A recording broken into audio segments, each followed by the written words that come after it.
the beef is over, that was, ayy. Said the beef is over, that was motherfucking cap. Don't need no fucking handouts, let alone a dap. Yeah, 6 and 8 and 4s and 2, you know I play the crap. Yeah, taboo in Miami, I'm too rich for booby trap. Yeah, ayy, it's some niggas I don't like, so I'm throwing signs in the street, I'm on strike. Yeah, it's on sight, so I said it's on sight.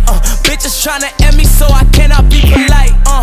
Millionaire, I ain't stopping at no lights, but shit replay inside my head enough and I'ma fight. Yeah, promise that I buy that billionaires, we back in this hoe. So the verdict is finally in. Your boy Tory was found guilty on all 3 charges of shooting Meg, the big ass stallion. So I was just surprised that he did get this verdict, only because his attorneys did a great job at creating reasonable doubt, and I don't even think they was intentionally trying to do that. Sean Kelly is the one who provided the reasonable doubt, and he was a witness. So I don't know if they listened to the nigga's testimony or what before he went in. But clearly, he decided to add some shit on that they wasn't expecting, and ultimately led to Tory's demise. So Tory was charged for discharging a firearm with gross negligence, assault with a semi-automatic firearm, and carrying a loaded unregistered firearm in a vehicle. After the verdict, Tory daddy was outraged. I don't know if he a pastor or what, but he was so mad, he started calling the spiritual warriors to the scene. And he was blaming Rock Nation, saying that they did this to his son. But I'm wondering, is he thinking about the actions that his son took? Because this ain't the first thing that Tory got into. So you mad about this? What happened with him when it comes to this incident? But were you in his ass when it came to the shit that he was doing? Because a lot of this, honestly, could be prevented from his actions. So I wonder, does he hold Tory accountable at all for his actions? Now, he's not going to get any sentencing until the end of January. It's supposed to be like January 27th.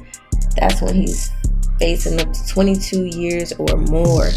And also deportation, because he's a Canadian citizen. So this nigga just in America running wild. Beating niggas up, shooting bitches, just everything. Just doing whatever. So now, this is how the cookie crumbles.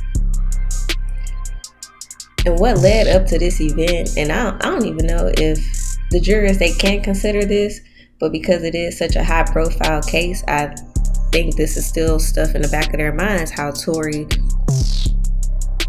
goes to rage before he goes to anything. This is how he tries to handle situations. He goes straight to rage. He feel like he got to put his hands on people to make his point. Or I don't know if he's just trying to intimidate them because he is a little nigga that can fight. But one thing about Tory, he gonna make sure he hit a nigga up. So back in November 9th, 2019, Tory was at Live to perform and punch Prince Michael Hardy. That's the little nigga that was on Love and Hip Hop Miami. And everybody thought he was gay, but he was like, nah, he ain't gay. But he had all the gay niggas as friends. Like, yeah, it was some weird shit. But yeah, so Tory got mad at that nigga in the club and punched him. Then, in July 12th, 2020, that's when the incident happened with Meg. So now, September 17th, 2022, Tory done punched August Alsina for not shaking his damn hand backstage at a concert.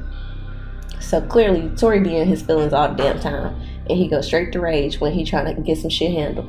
And unfortunately, during the trial, Tory could have testified, but if he testified, he was taking a big ass risk because the judge was going to let the jurors consider his songs, albums, videos since the shooting.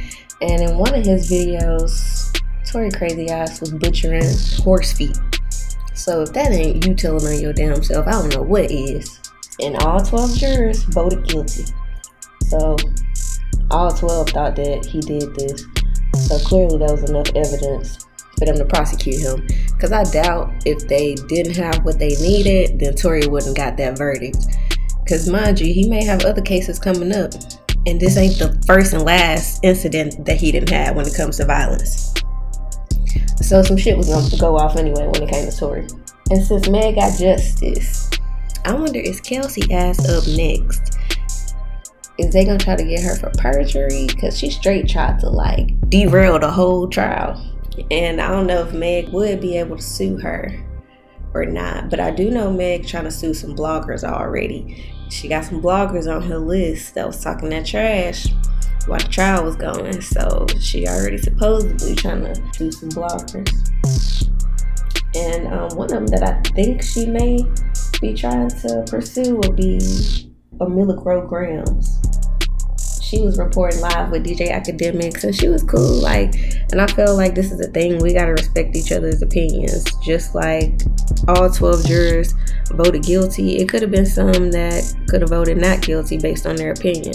So just like I got my opinion that Tory did it, she could have her opinion that she felt like Kelsey did it and Tory didn't. So that's how Milagro felt. And she was very adamant about her opinion the whole trial. But just because that's her opinion, that don't mean that she gonna sway the courts. So at the end of the day, the jurors are the ones who make the decision. The jury gonna decide. One thing that I do know is that Tory really do got some supporters. Because these people then set up a petition to get their main case appealed immediately. And they almost got all the signatures that they need. People don't sign petitions for the shit that they need to, like to change our country, but to get this nigga out of jail, they finna try to do it.